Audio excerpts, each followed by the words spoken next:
This is all wrong. I shouldn't be up here. I should be back in school on the other side of the ocean. Yet you all come to us young people for hope. How dare you! Boring. Boring. Boring. Okay, you got into it. Don't tell us what we're going to feel. We're trying to solve a problem. Don't tell us what we're going to feel. I'm not telling you. Because you're in no position to dictate that. Remember what you're doing. You're in no position to dictate what we're going to feel.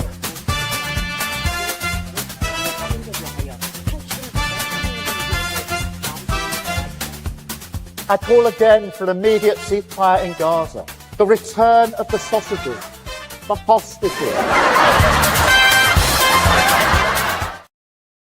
Welcome on and all to the unusual and extraordinary and hopefully inspiring station which tells you the truth, gives you our opinions, but never mixes the two. Hooray! And hopefully is a little bit more honest than the British Prime Minister, who is lying to himself, in my view. Please don't forget to like and subscribe on Unprecedented TV, the home of free speech and hopefully of facts as well, where we treasure facts and we're gracious with opinions as well. Now, I'm mentioning Keir Starmer because perhaps by the time you watch this, who knows, if you're watching it in the archive, Keir Starmer will be gone. It's been a very difficult time for the Prime Minister. He has lost a number of his staff. Perhaps even as we're on air, he loses more. Perhaps he himself will resign. But there's no doubt that Keir Starmer finds himself in a position which is precarious, to say the least. And if history is anything to go by, probably unrecoverable. That's an opinion, but I've been around in politics for 40 years, and I've never seen the Prime Minister recover from the mess that he's in, at least at the time of the broadcast. Keir Starmer's problems started a long time ago. In fact, before he was even a member of Parliament, where he seemed to miss things like the most prolific paedophile that we know, Jimmy Savile, doing his business, while Keir Starmer was head of the CPS, the Crown Prosecution Service. How did that slip through the net, even though there were literally hundreds of victims?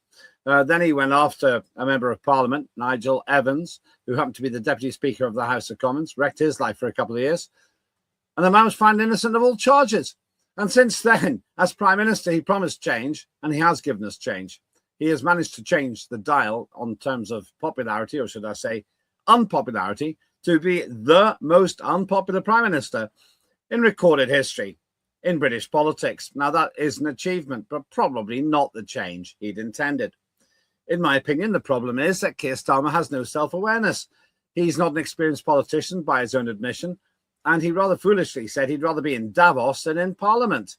So by his own words, he would rather be in the unelected autocracy of the World Economic Forum than in the elected house, which he is paid to serve.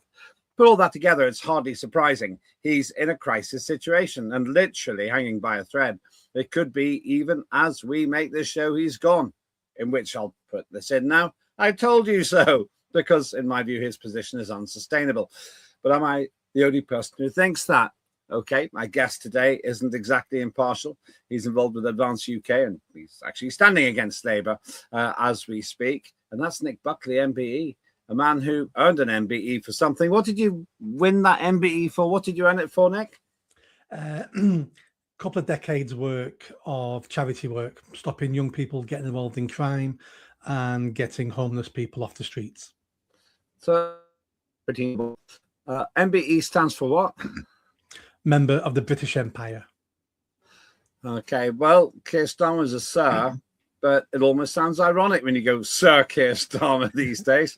Let's go to the big picture here. And as I say, I'm even slightly cautious about doing this subject, but we have to because it's pretty much the only game in town. In the archive, you'll be able to watch and compare how accurate what we're saying here is with what transpires.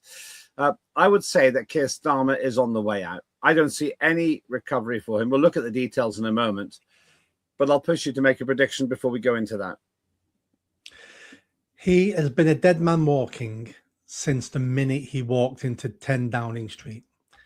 There was no way he was going to achieve anything because Labour governments only achieve short-term success because they always inherit a healthy economy. This is the first time where Labour is, in the modern time, has come into power, and the Tories have ruined the economy. So they were on a hiding for nothing from day one. And the first budget, do you remember the first budget? Yeah. That really was the end of him, his premiership, and this government. They've never recovered from that first budget. So yes, it does seem to me that the Tories did make a bit of a mess of it.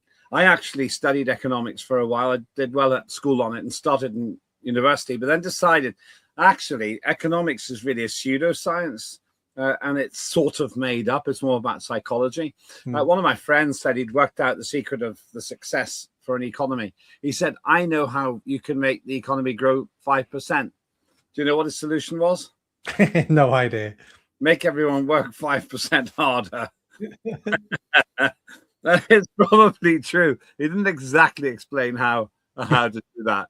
But Thatcher said something, I can't remember the exact phrase. I'll ask the team if they can get it before we finish. She said something about the Conservatives create wealth for you and the Labour Party spends your wealth, or something like that. It was a more prosaic statement, I think. But fundamentally, Labour do seem to have utterly failed. You never hear anything about Rachel Reeves anymore. Whatever happened to her? Did she resign as well? And nobody noticed? I've not checked her CV recently, so she may have another fantastic job somewhere. Last thing I read, she was the curling champion of the world. I think she's put that on her CV now as well. Maybe she's also the 10th year in a row been the world bog snorkeling champion. Who knows? The thing is, that somebody said to me, my friend said, I trust her so little that if Rachel Reeves told me she was lying, I wouldn't believe her. Anyway, that's another story. Back to Keir Starmer. Keir Starmer's had a dreadful recent time. The whole Mandelson thing's been an absolute, complete catastrophe for him. And it's hard to understand how he got there, but it's got so bad now. We covered on another show the internals of that. But there's Morgan McSweeney, the man who arguably propelled him into government and into Downing Street. He's been fired. Or apparently he left, but I don't believe that. I think he was pushed. And for the strange reason that Keir Starmer says he was badly advised. And Morgan McSweeney said, I take full responsibility for the Mandelson appointment. Now, Nick, the way I see this, that means that Morgan McSweeney is more powerful than the Prime Minister. The Prime Minister is so feeble-minded that Morgan McSweeney had more to do with the appointment of the British ambassador to Washington than the Prime Minister. What a confession. There's several things in this story now. So the first thing is Keir Starmer has no intentions of going. Doesn't mean he's not going to be gone in the next hour, minute, day, but he has no intentions of stepping down, because that's why he's let his chief of staff go. And he's probably said to McSweeney, we're going to sort you out later on down the line, maybe a lordship, maybe something else. The reason why Starmer keeps getting into these problems is because he doesn't know how to make decisions. He's a classic middle manager. He gets told what to do and he tries to implement it to the best of his ability, which isn't that great anyway. Anybody, any politician, anybody with a little bit of sense who gets told, you're going to now appoint an ambassador, or it doesn't have to be in any senior position, you're going to appoint that now. We've got this guy, but we know he's connected to the worst paedophile in American history.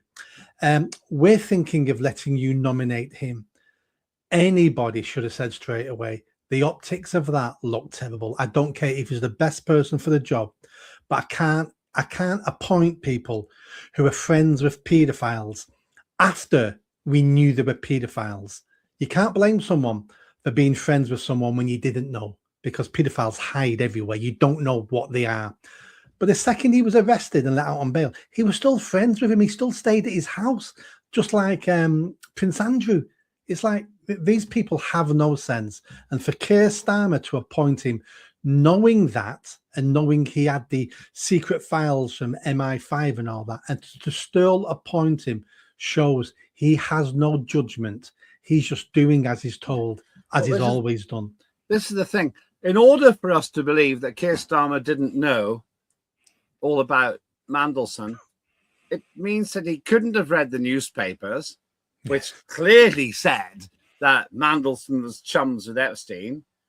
He ignored the MI5 reports or didn't see them, in which case, what's the point of all this vetting? Or worst of all, he didn't care. They didn't care. Now, he is a father. I'm a father. He's a father. And that third one is the worst one.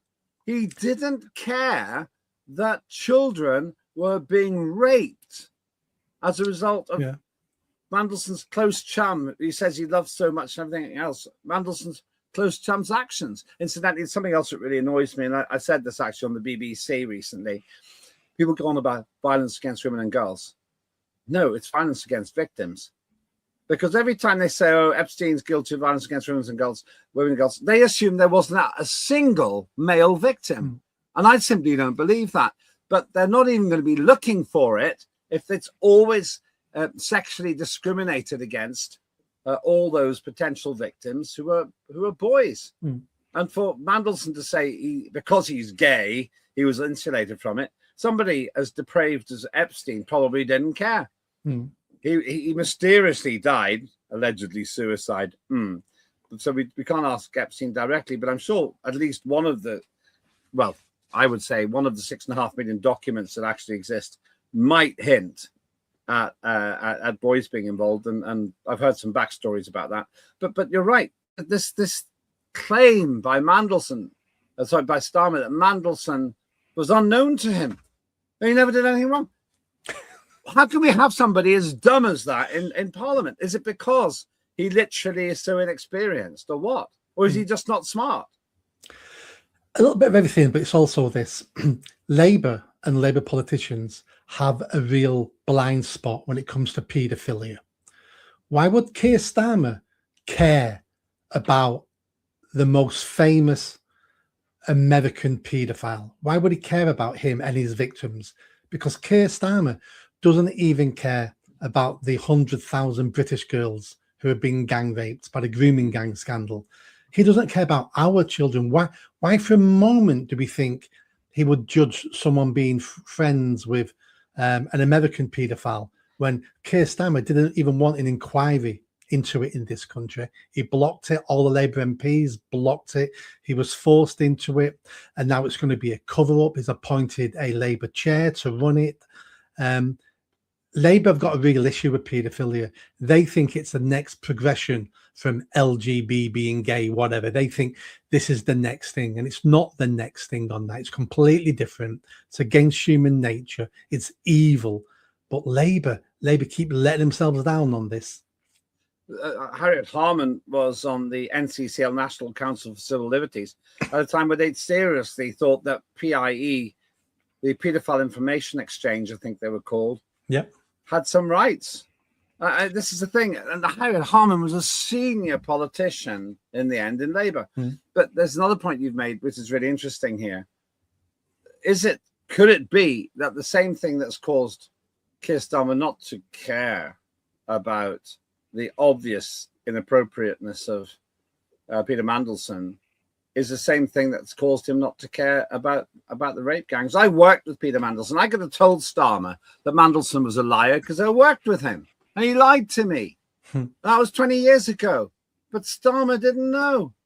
He didn't know. He's got hundreds of staff at his disposal, thousands arguably, and not one of them gave him good advice. Instead, his big pal Morgan McSweeney, who's taking the rap now because he was obviously the de facto prime minister, has been chucked out. By the way, this isn't the first time he's got it wrong. What about Jimmy Savile? There's Keir Starmer going on and on. There he is, Jimmy Savile. There's Keir Starmer going on and on and on about being head of the CPS. And in all the years he was head of the Crown Prosecution, no one person told him Jimmy Savile was a serial paedophile, even though it was common knowledge in the BBC. How could he? Why does he boast about having done such a bad job? He knew about all this. Of course he did.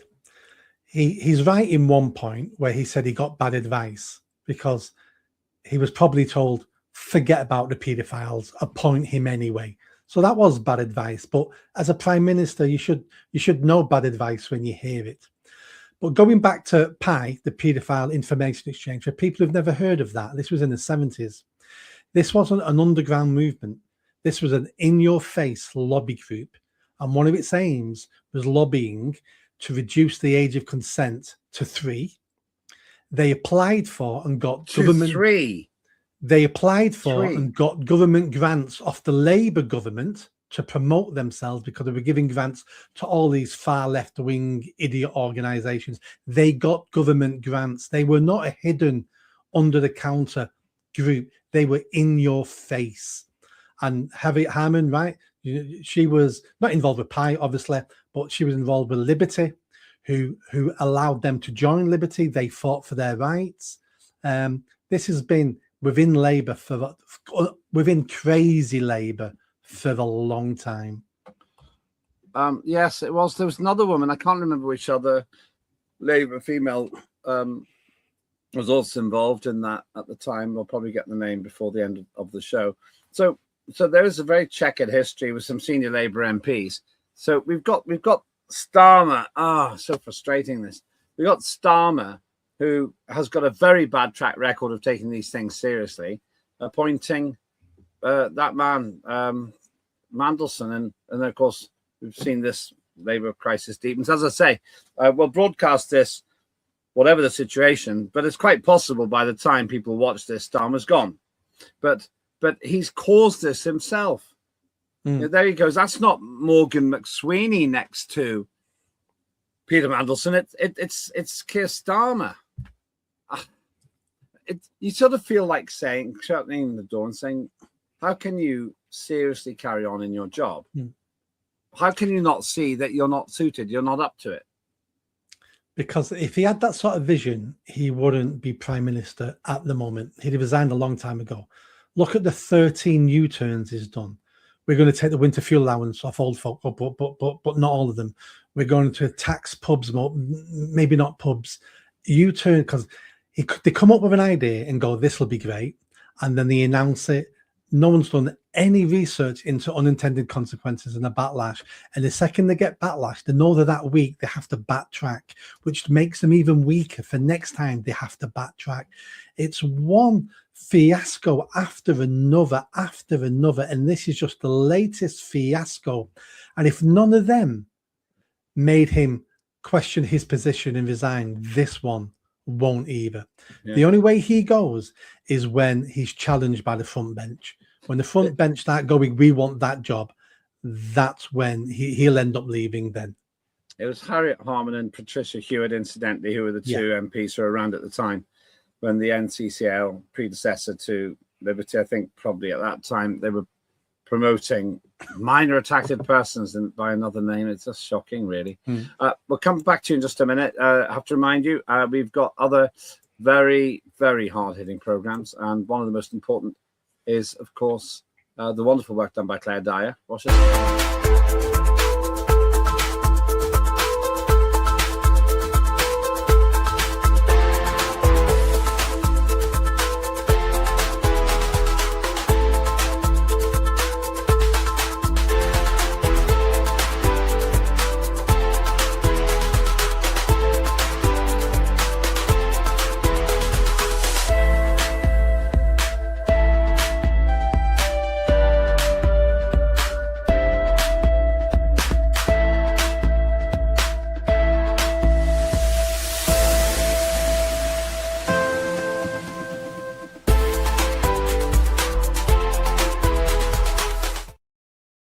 That is Claire Dyer, Dire Consequences. Please do like and subscribe at Unprecedented TV. Thanks for all of you who have. It's free and it helps us a lot. But back to Nick Buckley MBE. During the break there, we also got an update on a quote, and apparently it's a paraphrase, but let me read it to you. This is about Margaret Thatcher. She said, the problem with socialism is that you eventually run out of other people's money. Which is pretty good. And I think that there does seem to be this element where they promised no more taxes, and then they've put some of the highest tax increases we've ever had. Now, back to this problem that... and let me jump in there. And then for 2 years now, cancelling elections, trying to get rid of jury trials, trying to bring in Islamophobia, religious blasphemy laws. I've never seen a government as authoritarian as this one. I thought the Tories were bad. They started a lot of this, but this government has just taken it and run with it. And in my opinion, they've also got this balmy climate emergency thing. You don't hear much about that anymore. Maybe Rachel Reeves and Ed Miliband have both gone on a long holiday somewhere by plane, no doubt. Now, another thing that happened, and once again, I am acutely aware that this program could be proved right before you even watch it. But Tim Allen, who's some communications guru, there he is, number 10 communications chief, quits. He quit as well. Now, when you start losing people like this, as Mandelson Fallout Demons, when you begin to lose people like this, it's curtains, it's over. Now, I suspect what's happened is he knows what's going to come out in the inquiry into the documents which were sent between London and Washington when Mandelson was on his ill-fated term of office as the British ambassador to America, but he's gone. Now, when your staff start walking out, you know you've got trouble. When I was leader of the Liberal Democrats in Wales, when I used to be party leader there, I don't remember losing any staff like this. There were some mistakes. Some were made by me, some were made by my staff, but I owned them all. I didn't say, oh, well, it was Jim there who messed it up. I said, yeah, that was a mistake. I should have done better. Internally, I said, Jim's fictional character, but Jim, why did this happen?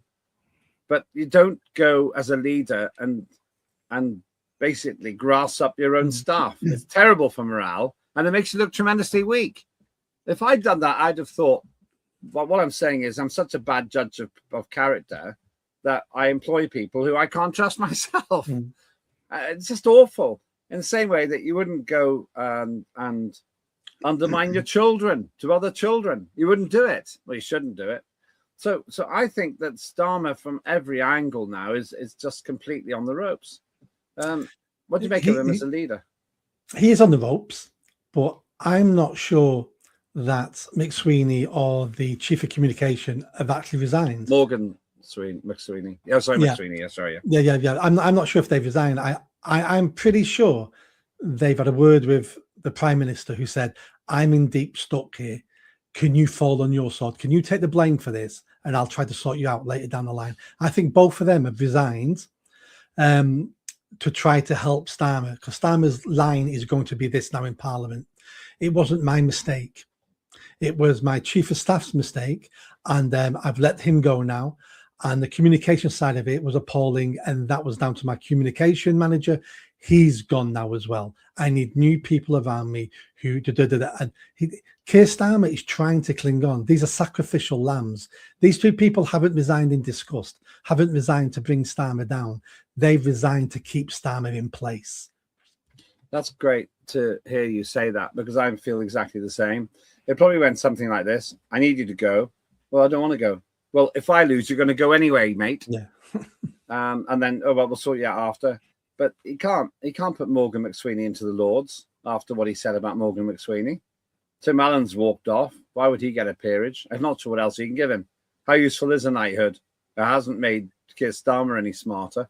Meanwhile, you've got the circling vultures and the two front runners. There they are. That's Angela Rayner, who got chucked out for her misdemeanors, and Wes Streeting, who's got problems. Angela Rayner, I would love her to be the Prime Minister. Do you know why? Because of the content she'll help you collect to create. After Joe Biden left, there was a period of mourning in the satirical corridors of broadcasting. But I think Angela Rayner would be a great replacement. It would just be hilarious if she was in that job. Absolutely hilarious. As for Wes Streeting, probably a bit more competent, but so wet behind the ears. And he's got a problem. Do you know what his problem is? No. He's associated with Mandelson, very close to Mandelson. Yeah. And it's quite possible stuff will come out there which will compromise him. And it's become so toxic that just hanging around with him suggests he got terrible judgment. That's the problem. I mean, it's a bit unfair to if it's just you've met him, you've got photos with him, you've met him at events. You can't judge someone on that. But I remember reading somewhere recently that Streeting had put a quote years ago saying Mandelson was his mentor or something like that. I seem to, and that's not 100%. I seem to remember reading something like that. Now that's damaging. Yeah, I think it is. And there are plenty of shots, and there's another one, that rather fuzzy shot. The actual caption to this one was, some photographs aged like milk on a hot radiator. It's not a picture you want to have dredged up all the time. The biggest problem that Wes Streeting has, I think, is the same. If he was mentored by Mandelson, I knew Mandelson 20 years ago when I was in my 30s, actually, and I could tell he was terrible. He double-crossed me when I was working with the late David Trimble. I didn't need to have a psychological analysis or references to know he was a bad egg. And I said so at the time. I said, I'm not going to work with this guy because he's just lied to myself and David Trimble on an important matter of Northern Ireland policy. But as it turned out, he had to resign then anyway. He's resigned twice from government. I mean, this is the thing. And that's not a clue to anybody that this guy's had to resign several times before. Yeah. I mean, it's judgment. It's just dismal. It really is. So, yeah, I see Wes Streeting and also I see Wes Streeting and also Angela Rayner really massively compromised. I think Rayner's probably more popular. It's said that she'd got in if she didn't have all that tax trouble by contradicting her own parties, her own policies, in fact. Who would you put as the front runner? David Lammy's the other possibility, but we mock him almost every time we talk about him. Angela Rayner by a country mile. This is Angela Rayner's to lose. Andy Burnham, if he had stood at the by-election and won the by-election, but he didn't manage to do that, he would have been Prime Minister. But at the moment, the way things stand, Angela Rayner is odds-on favourite for me. She ticks all the boxes. And Labour, don't forget, are far left now. So Angela Rayner, all my money on her. Yeah, I just think she's the most likely. And if she's got any sense, she'd reach out to Wes Streeting and go, which job do you want? Yeah. Let's run as a double act because, you're still quite young. You'll have another chance at Prime Minister. What top job do you want? Do you want Chancellor Exchequer? Do you want Home Office? What do you want? And as the two-ticket race, unstoppable then. Yeah, it just would be great because it also would make Labour completely unelectable. They already are. Yeah. Just imagine Angela Rayner in a leaders' debate. Just imagine. I'll tell you something else as well. It wouldn't surprise me if she, which she would have already done, reaches out to Andy Burnham. Andy, I need your support on this. And when I become Prime Minister, I'm going to open the door for you to come back to Westminster. And the second she's Prime Minister, she bolts that door shut. Yeah, well, then she's, oh, sorry, I can't do it. It's the Tory scum that made me do it. Have a fag. There we go. You mentioned the by-election. I'll come to it in a minute. So overall, I don't think Starmer can survive this. I feel he's already lost. I've never known a Prime Minister recover from something as bad as this. Starmer's drowning, and he just can't bring it together. He messed up on the terrible judgment about Mandelson. He's lost people, who knows how many more. They're just dropping like flies. As I say, by the time people are watching this, he could be gone already. But is there any way back? Let me ask you an open, it's a closed question, but an open answer. When do you think Starmer will not be Prime Minister anymore? 2 weeks. Okay. I don't think he'll go this week. I think he's going to fight to the death this week. He'll cling on. Okay, we're filming this in the second week of February, so certainly by the end of February, you'd say. Yeah, he'll be gone by then. He'll understand. A week from now, he'll understand his position is untenable. The front bench runners and riders will all be active, and he'll be told, it's over, Keir. It's over. You either resign, in which case, you know, there's all sorts of things in the party for you, or we end up having to kick you out, and that's going to damage your reputation, damage the party. He's probably got another week or two before he accepts it, and then there'll be a leadership election. Originally, I thought it won't be till after May, but all those running riders now are looking around each other going, someone's going to make a move soon. And if I don't make a move, I may miss the boat. I think he'll be finished before May as well now. I would have said May, absolute backstop, but actually it's only going to take more embarrassing revelations directly about Starmer, and then he'll go because he's thrown his shield away. That was Morgan McSweeney. Tim Allen's jumped out of the bus before it hits the wall. He's got no further protection.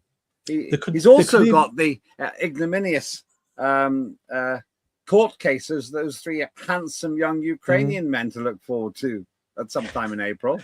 Oh, we forgot all about that, haven't we? We forgot all about the rent boys. Well, we don't know they're rent boys, do we? They're just handsome young men who had very interesting social profiles. Okay, nothing's been proved. I'll accept that. I think Labour will also be looking at this. If we get rid of Starmer now before May elections, we're bound to get a bounce in the polls, because we can blame everything on Keir Starmer. We can spend the next few months going, this is a fresh start, we're correcting the mistakes, blah, blah, blah, blah, blah, and just use it as pure propaganda for the May elections. And they'll still do badly, but they may not do as badly as they would have done. And then it'll all go downhill, of course it will. But they could be looking at maybe trying to get a ex-Starmer bounce out of this.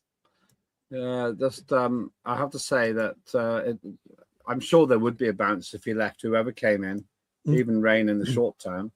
But the other big one, and once again, we'll see what happens, but it's the by-election that you're involved in. We've looked at the odds here.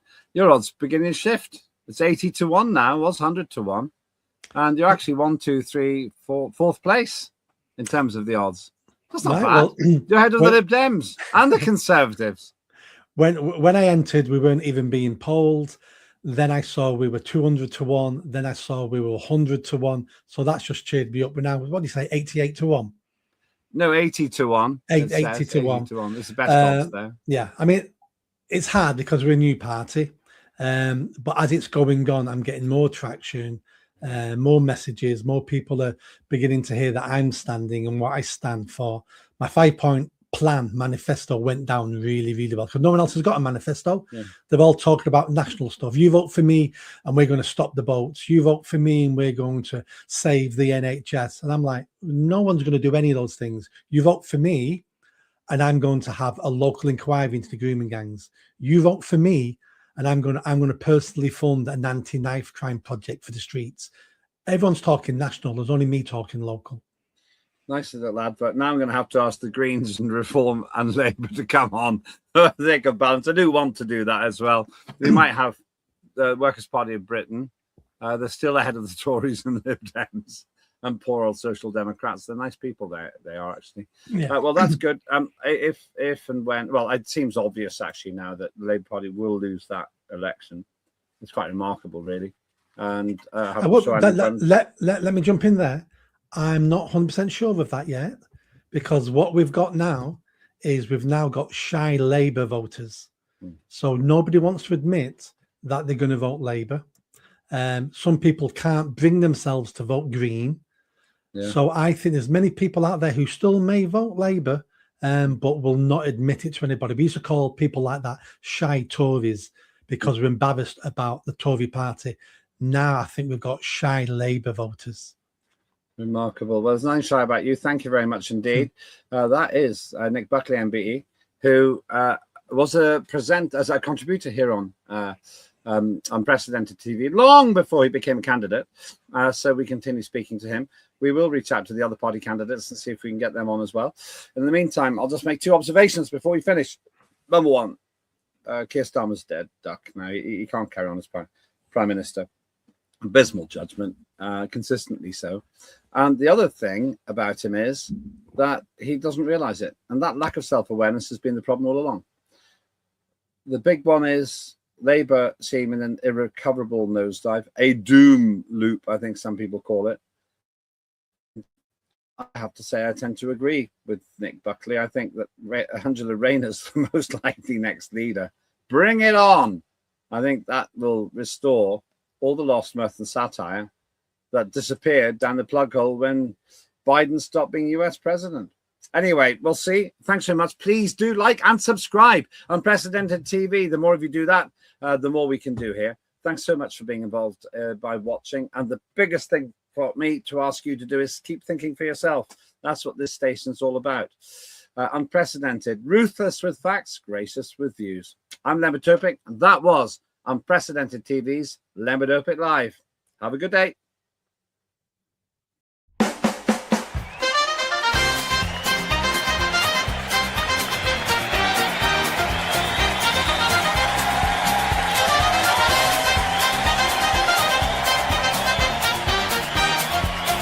Immediate ceasefire in Gaza. The return of the sausages.